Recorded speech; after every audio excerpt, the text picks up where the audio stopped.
Buenos días. Deseo, en primer lugar, felicitar a Pedro J., al director del diario El Español, a toda la comunidad del diario El Español, por la organización de este oportunísimo foro económico. Sin duda, nos encontramos ante un tiempo crucial. Como bien ha dicho el director del Español, en muy pocos días vamos a trasladar a la Comisión Europea el Plan de Recuperación, Transformación y Resiliencia del Gobierno de España, tras meses de mucho trabajo interno y de un diálogo intenso que hemos mantenido con los interlocutores sociales y económicos aquí presentes y también con las propias autoridades europeas. Un plan que va a servir para dos objetivos. El primero de ellos, la recuperación económica en el corto plazo, pero también la gran transformación, la gran reconversión de nuestra economía, haciéndola más competitiva y, por ello, más próspera en el medio plazo. España puede. Así es como se llama esta gran obra, que yo diría es colectiva, de modernización y de competitividad que vamos a poner en marcha en escasos días. España puede. Y como bien decía antes el director del Español, como siempre ha podido España, cuando se ha enfrentado a grandes desafíos a lo largo de nuestra historia reciente. La consolidación de la democracia, de nuestra democracia aún joven, es probablemente el ejemplo más elocuente. Pero también lo es el ingreso de España en la Unión Europea, la pertenencia a la zona euro, la construcción del Estado del Bienestar, la ampliación de derechos y libertades, la modernización de nuestra economía en los años 90, gracias a los fondos estructurales que supusieron 8.000 millones de euros en poco más de 6 años. Y hoy estamos hablando de 140.000 millones de euros en 6 años. España, señoras y señores, es una historia de éxito. Y este capítulo, a mí no me cabe duda de que será de nuevo un gran éxito colectivo, que se va a traducir en mayor crecimiento económico, en más capacidad de crear empleo y también en mayor bienestar social. Tras largos meses de pandemia, tras largos y durísimos meses de pandemia, y gracias a la acción de la ciencia, y por qué no decirlo también, a la acción concertada de la Unión Europea, porque no solamente compramos de manera centralizada esas vacunas, sino que también anticipamos a las farmacéuticas los recursos económicos para poder acelerar los procesos de investigación y también de producción de esa vacuna. Bueno, pues tras, como decía antes, largos meses de pandemia y gracias a la ciencia y a la acción concertada de Europa, nos encontramos ante el principio del fin de esta emergencia sanitaria, económica y social. Muchos se preguntarán a qué ritmo se va a producir la recuperación económica en nuestro país. Y la respuesta es clara. La recuperación se producirá al ritmo de la vacunación. Cuanto más rápido vacunemos, más rápido nos vamos a recuperar. Y ya lo estamos logrando. Porque el ritmo de vacunación se está acelerando, marcando récord tras récord durante el mes de abril. 500.000 de vacunas administradas al día durante la semana pasada. En total, más de 10 millones de vacunas administradas. Gracias a una planificación concienzuda que hemos compartido con las comunidades autónomas desde el Ministerio de Sanidad, con hitos y objetivos, con un calendario que quiero también calificar de prudente y estudiado, afrontamos con garantías y determinación la campaña de vacunación más importante de la historia de la humanidad y, en consecuencia, también de nuestro país. Cada mes, vamos a mejorar el siguiente. Esta semana, por ejemplo, España va a contar con más personas vacunadas con pauta completa, es decir, 2 dosis, que el número de personas que han notificado oficialmente el contagio. En la semana del 3 de mayo, es decir, dentro de muy pocas semanas, tendremos 5 millones de compatriotas vacunados. En la primera semana del mes de junio alcanzaremos los 10 millones de compatriotas vacunados. Y la semana del 14 de junio llegaremos a los 15 millones de personas vacunadas. La semana del 19 de julio serán 25 millones las personas que estén vacunadas. Y a finales del mes de agosto lograremos nuestro objetivo, que es el objetivo de la Unión Europea, el que nos hemos marcado también aquí en España. Y es que el 70% de la población española, es decir, 33 millones de compatriotas, estén inmunizados. Por tanto, ¿en qué está centrado el Gobierno al 101%? Si me permiten la expresión, pues en la vacunación y en la recuperación. En eso está el Gobierno de España. Siendo muy conscientes, sin duda alguna, de la enorme envergadura de esta emergencia, pero también de las grandes transformaciones que exige nuestro país para retomar la senda de la recuperación económica, que sea lo más rápida posible y sostenida en el tiempo, y que no deje nadie atrás, porque efectivamente esta recuperación económica también tiene que aprender una gran lección que sacamos y extraímos de la crisis financiera del año 2008, y es que no puede haber recuperación económica sostenida en el tiempo si no hay una cohesión territorial y social detrás de ella. En apenas 10 años, si echamos la vista atrás, Pedro J., señoras y señores, en apenas 10 años, los españoles hemos tenido que afrontar 3 acontecimientos intergeneracionales absolutamente determinantes. El primero de ellos, la peor recesión económica en los últimos 80 años. El segundo de ellos, la peor pandemia del último siglo en la historia de la humanidad. Y el tercero, la mayor emergencia climática de la historia de la humanidad, para la cual no hay vacuna. La pandemia ha acelerado cambios de un enorme potencial disruptivos. Aquí hay grandes corporaciones que llevan diciéndolo y advirtiéndolo desde hace ya mucho tiempo. Evidentemente, la emergencia climática antes referida es, sin duda alguna, el mayor reto al que nos estamos enfrentando desde el punto de vista de la pervivencia del ser humano. Pero también la transformación digital. Y la pandemia, me gustaría también subrayarlo, porque tenemos que elevar el foco y también mirar fuera de nuestras fronteras, ha acelerado la transición de poder global de Occidente al sudeste asiático, con China como superpotencia. Cuestión que plantea grandes retos a nuestro proyecto común, al proyecto europeo, en la era post-Brexit. Ambas cuestiones, si me permiten, están absolutamente relacionadas. El gran Plan Marshall, si pudiéramos calificarlo como tal, acordado por Europa el pasado mes de julio del año 2020, al igual que lo fue la constitución del mercado único, supuso y ha supuesto la federalización de Europa. Algo que, por cierto, muchos de los que estamos aquí presentes hemos reivindicado y demandado a lo largo de estos últimos años, sobre todo después de la creación de la moneda única. El acuerdo logrado el pasado mes de julio supone la creación de un nuevo instrumento fiscal, la mutualización de la deuda, tantas veces demandada, la mutualización de la deuda para proyectos de reconversión económica concretos, como es, por ejemplo, la transformación digital y también la transición ecológica, lo cual, complementado, como he dicho antes, con la compra centralizada de vacunas por parte de la Unión Europea, el desarrollo del debate que ahora mismo tenemos en el Consejo Europeo de la autonomía estratégica sin caer en el proteccionismo y también la respuesta sin parangón dada por el Banco Central Europeo, además del Fondo de Reaseguro de Desempleo que está permitiendo ahora mismo financiar los ERTEs a escala europea, significa el mayor salto de integración europea en décadas. Y lo hemos hecho en menos de 12 meses. En menos de 12 meses. Algunos podrían decir, querido Pedro J., que esto no hubiera sido posible si el Reino Unido hubiese mantenido su estatus de miembro de la Unión Europea. Pero eso es un debate que dejamos para la academia y para los politólogos. Pero el hecho cierto es que durante estos últimos 12 meses hemos dado un salto enorme, enorme en el proceso de integración y federalización de la Unión Europea. Y yo creo que eso es una gran noticia dentro de la calamidad que estamos viviendo. Y en poco tiempo, además, ya estamos trabajando la autonomía estratégica, pero también un reforzamiento de la coordinación de todas las políticas vinculadas con la salud y con la ciencia. En poco tiempo veremos, estoy convencido, muchos más avances, abandonando y arrinconando cualquier veleidad nacionalista y localista que se pueda producir en el espacio europeo. Fíjense, aunque resulte paradójico lo que voy a decir, el hecho cierto es que Europa va a salir mucho más fuerte de esta crisis. Y por ello España va a salir también mucho más fuerte de esta crisis. El plan de recuperación va a ser un éxito, va a ser una historia de éxito para Europa y para España. Y no solamente por los recursos económicos comprometidos, que son enormes, 140.000 millones de euros en 6 años. No solo porque vamos a continuar complementando y, mejor dicho, completando la Unión Económica y Monetaria, sino porque en el plano político, que es a lo que me gustaría también referirme, supone el reconocimiento de Europa de que puede coliderar con otras potencias globales las enormes transformaciones y transiciones que van a definir la competitividad en el siglo XXI, es decir, la transición ecológica y la transformación digital, dándole el propio enfoque europeo, es decir, un enfoque humanista.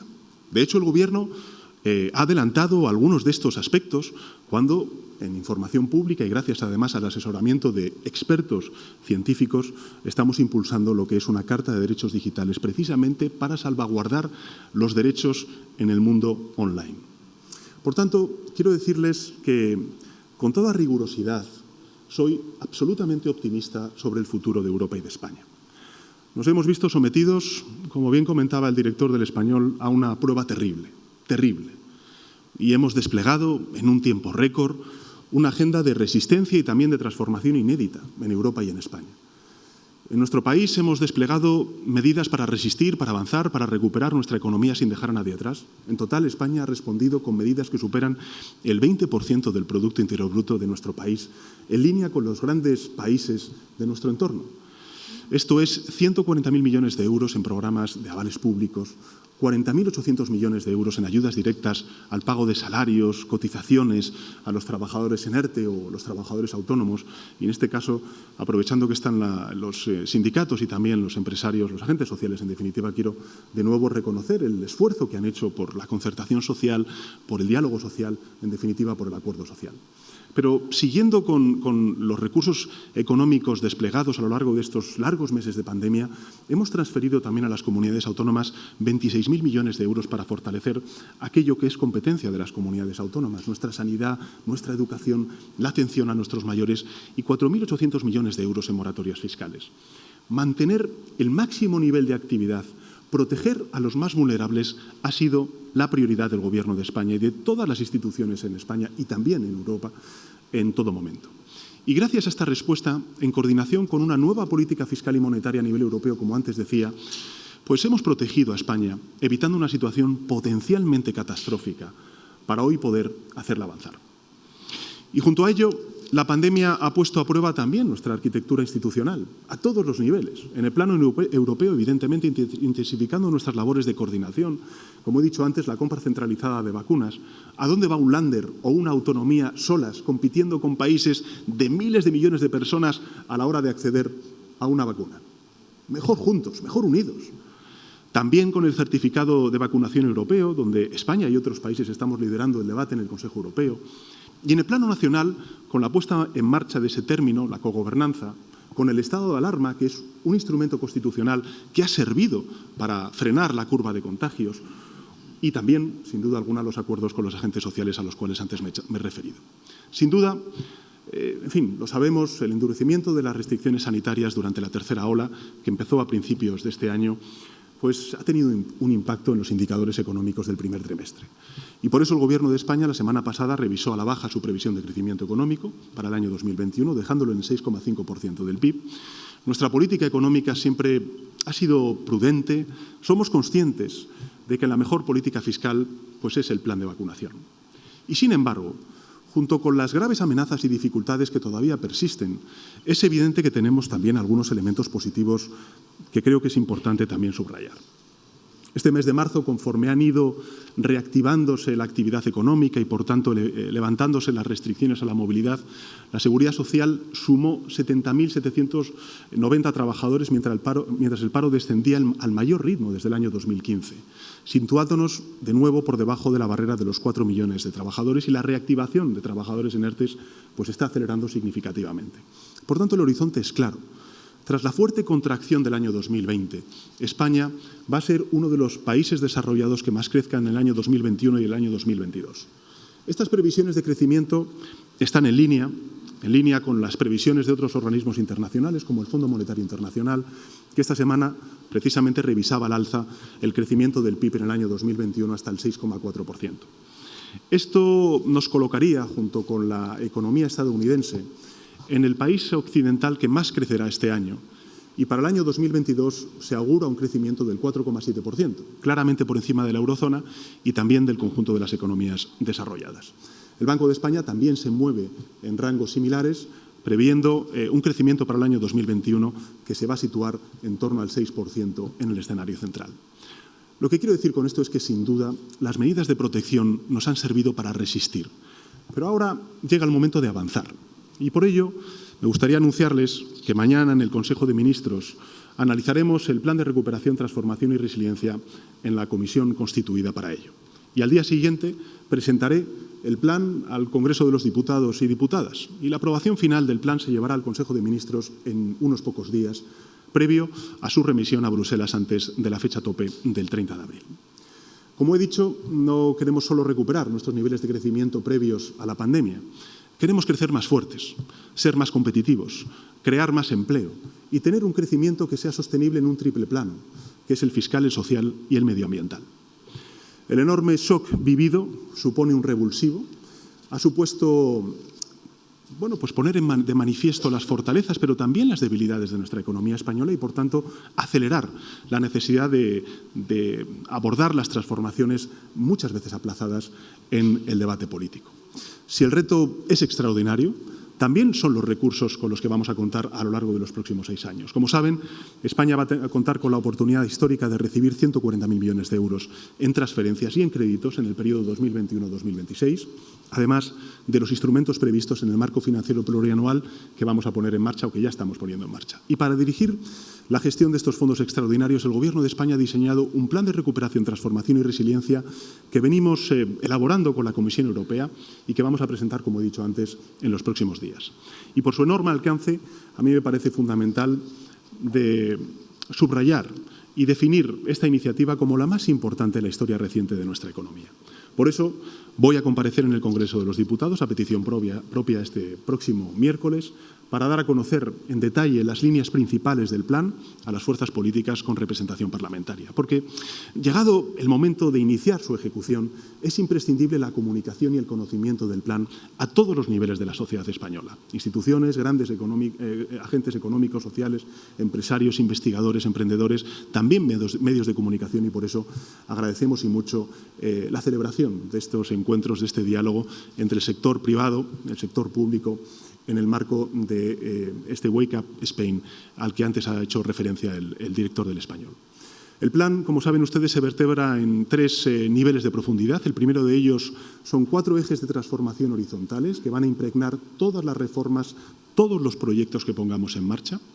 Están alineados con el establecimiento del reglamento del mecanismo de recuperación y resiliencia a nivel europeo, que es la transición ecológica, al cual vamos a destinar más de un 30% de los recursos, la transformación digital, otro tanto de lo mismo, la cohesión social y territorial y la igualdad de género. Junto a ello, el segundo eje serán las 10 políticas palanca, establecidas por su gran capacidad de arrastre sobre la actividad económica, sobre la creación de empleo, ya en la primera fase del plan, al tiempo que determinan la evolución futura del país. Y el tercero, los 30 componentes asociados a las distintas políticas palanca con los que vamos a articular los proyectos en torno a los cuales se va a desplegar el plan. Hablamos de modernizar, por ejemplo, nuestro sistema educativo, de dar un salto de calidad en la formación profesional, que va a ser una de las principales tareas a las cuales se va a empeñar el Gobierno de España. Hablamos de impulsar la movilidad sostenible y, por tanto, de una gran transformación de una industria fundamental para nuestra economía, como es el sector de la automoción. Hablamos de revertir la despoblación. Las primeras partidas que hemos puesto en marcha del plan de recuperación lo hemos hecho hace escasas semanas, aprobando en el Consejo de Ministros 600 millones de euros que van destinados precisamente al reto demográfico, incorporando elementos de partidas, mejor dicho, de inversiones vinculadas con todo aquello que tiene que ver con el reto demográfico y la cohesión territorial. También hablamos de conservar la biodiversidad, de liderar la transición energética, de modernizar y digitalizar nuestro tejido industrial y también nuestras pymes. También hablamos de transformar nuestro mercado laboral mediante una apuesta sin precedentes por la ciencia y por la innovación, por la economía de los cuidados. Tenemos que sacar una lección dura, contundente, de lo que vivieron sobre todo nuestros mayores en un sistema de residencias, de atención a los cuidados de nuestros mayores, que claramente es costoso, ineficiente y además muy vulnerable a pandemias como la que estamos sufriendo ahora mismo en nuestro país. Hablamos también de la política de vivienda, del sector de la construcción, pero también de la rehabilitación y la renovación de entornos urbanos para hacerlo mucho más sostenible, de impulsar la economía circular. Hablamos de la competitividad de nuestra industria turística. Hay que seguir apostando por la industria turística en nuestro país. Hablamos, como he dicho antes, de la modernización de la automoción, pero también de la extensión de la red de infraestructuras. Hablamos de la potenciación de la industria de la cultura y también del deporte, que han sido sectores muy dañados como consecuencia de las restricciones y el cierre de la actividad cultural. La modernización también de nuestras administraciones públicas, algo que lógicamente los empresarios y empresarias nos han venido demandando durante mucho tiempo, pero también de un autoanálisis que se tiene que hacer la administración pública en cuanto a la evaluación ex ante y ex post de las políticas públicas. siendo conscientes de que en el futuro nos vamos a encontrar con una restricción financiera presupuestaria y que vamos a tener que ser mucho más eficientes y equitativos en el desempeño de nuestras políticas públicas. Hablamos de la actualización de nuestro sistema fiscal. Miremos qué es lo que nos ha dicho Estados Unidos, la secretaria de Estado Yellen, hace muy pocos días sobre la necesidad de abordar una revisión del sistema fiscal a escala global.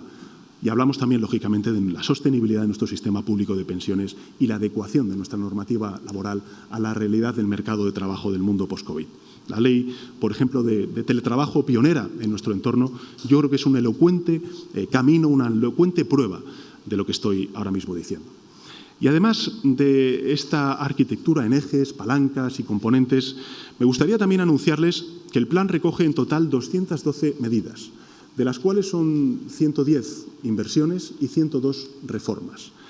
En el capítulo de inversiones, el volumen de inversión pública movilizado para el año 2021-2023 va a ser de 70.000 millones de euros, con un objetivo muy claro, y es tener un impacto inmediato sobre la recuperación económica ya en el año 2021 y también la capacidad de arrastre de inversión privada en ámbitos estratégicos de futuro relacionados con la innovación más disruptiva.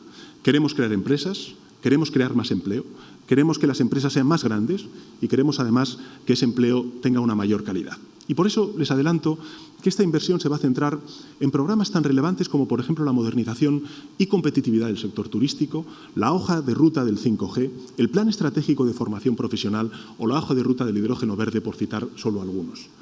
Permítame también que les ponga algunos ejemplos de inversiones del plan de recuperación. Se van, como he dicho, a subastar 6.000 megavatios de energías renovables, se van a destinar 1.500 millones de euros a proyectos vinculados con el hidrógeno, la energía no del futuro, sino ya del presente, se van a digitalizar 1,3 millones de pymes y también se van a digitalizar 140.000 aulas escolares en nuestro sistema educativo. Se van a instalar 150.000 puntos de recarga rápida para impulsar esa gran transformación a la que está siendo objeto precisamente el sector de la automoción. Se va a apoyar la adquisición de vehículos eléctricos para lograr una flota de al menos 250.000 vehículos eléctricos en el año 2023. Estamos poniendo ya en marcha el plan MOVES de nuevo para el año 2021, donde el vehículo eléctrico y el apoyo al vehículo eléctrico va a ser, sin duda alguna, el eje central de ese plan. Se van a rehabilitar más de 500.000 de viviendas. Esta es una de las grandes tareas pendientes que tenemos en nuestro país y el Gobierno de España está no solamente comprometido con esa rehabilitación, sino también planteando medidas innovadoras vinculadas también con el sector financiero y también en el plano fiscal que yo espero puedan incentivar el que los propietarios de vivienda puedan plantearse esa rehabilitación y esa renovación de sus viviendas desde el plano más sostenible. Se van a crear 65.000 plazas de educación infantil de 0 a 3 años. Yo creo que esta es una de las grandes, digamos, asignaturas pendientes de nuestro sistema educativo. Y se va a llevar la banda ancha y el 5G a todos los rincones de España. Y en cuanto a las reformas, me gustaría también decir que debo comenzar por señalar que no partimos de cero. No partimos de cero porque el plan es la continuidad de una agenda estratégica que empezó hace casi 3 años. Esta semana pasada, por ejemplo, salió del Congreso de los Diputados, de la ponencia en la Comisión de Medio Ambiente, la nueva ley de cambio climático, una ley que ahora mismo va a estar en el Senado y esperamos que a finales de este mes podamos ya tener definitivamente aprobada. Pero querría también decir que el mecanismo europeo supone una oportunidad única para realizar reformas cruciales en ámbitos claves, como he dicho antes, el de la ley del cambio climático, la transformación de nuestro modelo energético, la modernización y la digitalización de las administraciones públicas, la reforma de nuestro sistema de justicia en la que ya está trabajando el Gobierno de España, la mejora del clima de negocios y la simplificación administrativa, donde hay 2 importantes leyes, una vinculada con la dimensión de las empresas y también con la mejora del funcionamiento de nuestro mercado a nivel estatal, o por qué no decirlo, una nueva ley de startups que está trabajando el Gobierno de España desde hace meses en ello, el refuerzo de nuestro sistema de ciencia e investigación. Hace muy pocos días en el Consejo de Ministros aprobamos en primera lectura el anteproyecto de ley de ciencia. Por tanto, hay muchas cosas que ya estamos avanzando, que ya estamos haciendo y que dentro de poco van a encontrar, digamos, su visibilidad en la publicación en el Boletín Oficial del Estado y también la transformación de nuestro sistema de dependencia y servicios sociales. En definitiva, lo que quiero decir con esto es que estamos haciendo una apuesta decidida por la mejora, la transformación de las políticas públicas. Y ahí también quiero referir y subrayar algo que he comentado antes, y es la necesaria evaluación de las políticas públicas, la mejora de la educación y la formación en todos los ámbitos. Y también, y sin duda, me gustaría decirles la actualización de nuestra normativa laboral, para lograr un mercado de trabajo que tiene que ser más dinámico, que tiene que ser más resistente, que tiene que ser más inclusivo y que aborde todos los dilemas de la digitalización como los problemas estructurales que arrastramos desde hace décadas. Yo creo que los ERTEs, la simplificación de contratos, la renovación y la modernización de las políticas activas de empleo son elementos fundamentales para el nuevo mercado de trabajo de la era post-COVID. En total, como les digo, más de 100 reformas que van a cambiar nuestro país, que estoy convencido le van a cambiar a nuestro país a mejor y que van a suponer un salto de modernización y de transformación en la próxima década. El efecto de estas inversiones y mejoras sobre el crecimiento económico pues, se estima, según los servicios de economía del Gobierno de España, en 2 puntos porcentuales al año a partir del año 2021. Se estima también la creación de 800.000 puestos de trabajo en su periodo de ejecución y la mejora de la vertebración del país mediante la fijación de población en todo el territorio. Y además, su impacto sobre el crecimiento potencial se sitúa por encima del 2% del PIB a partir del año 2030. Y no podemos olvidar algo muy importante, y es que las importantes consecuencias positivas que va a tener este plan en el ámbito de la igualdad, la cohesión social y la cohesión territorial. En particular, el plan busca compensar el impacto de la pandemia sobre los dos colectivos más golpeados de nuevo por una crisis, como lo fue también en la crisis financiera. En primer lugar, pues las mujeres, por tanto, priorizar el cierre de la brecha de género, algo que no solamente el Gobierno de España anticipó en la elaboración desde el principio, identificando la igualdad de género como uno de los ejes transversales que explica el horizonte de inversiones y de reformas al cual antes he hecho referencia, sino también el propio Parlamento Europeo dijo a los gobiernos, al Consejo Europeo, que la igualdad de género tenía que ser uno de los pilares fundamentales que explicara las transformaciones y las inversiones de los Estados miembros. Y también, lógicamente, junto con la brecha de género, aumentar las oportunidades personales y profesionales de nuestros más jóvenes. No es de recibo que nuestro país tenga el nivel de desempleo juvenil que tenemos, que ahora mismo sufrimos, ¿no? Porque esa es, lógicamente, un enorme riesgo para las potencialidades de crecimiento económico, de creación de empleo y de empresa de nuestro país, además de sus consecuencias políticas, ¿no? Por tanto, yo creo que la reducción de la desigualdad de la renta hasta cortar en 2/3 partes la distancia que nos separa de la media europea también tiene que ser uno de los objetivos que explique este plan. Y en este punto me gustaría también decirles que es fundamental la apuesta por la educación y la formación profesional. Así, al menos lo interpreta el Gobierno de España. Las medidas en el ámbito educativo y formativo representan un elemento central del plan, dirigidas, pues lógicamente, a reducir el desempleo y a elevar la productividad, que es una de las principales asignaturas pendientes de nuestra economía. En conjunto, el plan de recuperación va a dedicar unos 9.300 millones de euros para la modernización, la digitalización del sistema educativo y también la reforma de nuestro sistema universitario, también la actualización y renovación de las políticas activas de empleo o el impulso, como he dicho antes, a la formación profesional o a la acreditación de competencias profesionales de buena parte de nuestra mano de obra que ahora mismo no tiene un título que acredite la capacidad profesional que desempeñan en el mercado de trabajo. Estas inversiones y reformas son absolutamente claves para la mejora de la productividad y, en consecuencia, de los salarios, para la transformación de nuestro modelo productivo y la reducción, como he dicho antes, del alto paro juvenil. Pero también van a tener un impacto muy importante en la cohesión social. Las acciones dirigidas a fomentar la inclusión digital, con un foco especial, como he dicho antes, en el cierre de la brecha de género, en el impulso de la formación digital en colectivos vulnerables y zonas en declive demográfico, la dotación de dispositivos portátiles y conectividad para alumnos y alumnas desfavorecidos, la modernización de la formación profesional, la creación de plazas de primer ciclo de educación infantil con prioridad en el acceso del alumnado en zonas con mayor riesgo de pobreza, van a ser esenciales si queremos avanzar en la igualdad de oportunidades y en el acceso a empleo de calidad por parte de altas capas de la población española. Como he dicho antes, el empleo es la prioridad de todos y de todas, de empresarios, de las instituciones, de los poderes públicos, de los empresarios y los emprendedores, porque el empleo es el resultado del crecimiento y, por tanto, la generación, a su vez, de mayor crecimiento. Pero también de los ciudadanos y ciudadanas, porque buscan tener presente y futuro a través de un proyecto de vida sostenible. Y, por supuesto, pues lógicamente del Gobierno de España, porque el empleo es la garantía de la prosperidad. Estamos ya en marcha. Lo estamos porque la emergencia y la rapidez de los cambios que vivimos nos obliga a no perder ni un instante. Lo estamos porque se trata de un proceso irreversible a escala global, en el que el liderazgo se juega por la capacidad de anticipación que demostremos ante esos cambios enormemente disruptivos para nuestras sociedades. Y lo estamos porque nuestro país se merece aprovechar esta oportunidad histórica. A lo largo de estas semanas, desde el Gobierno de España hemos procedido, como saben ustedes, a una reforma administrativa de mucho calado, una reforma que yo diría es estructural, para eliminar muchos cuellos de botella, muchas barreras que permitan garantizar, dentro de los controles debidos que se corresponden a un Estado social y democrático de derecho como es el español, pero también a los controles que nos marca la Comisión Europea, una gestión eficiente, rigurosa de los recursos públicos, con total respeto a las directivas europeas y a los principios de transparencia y de rendición de cuentas a los cuales antes he hecho referencia. Pero no se trata solamente de un proyecto del Gobierno de España, como bien ha dicho antes el director del Español.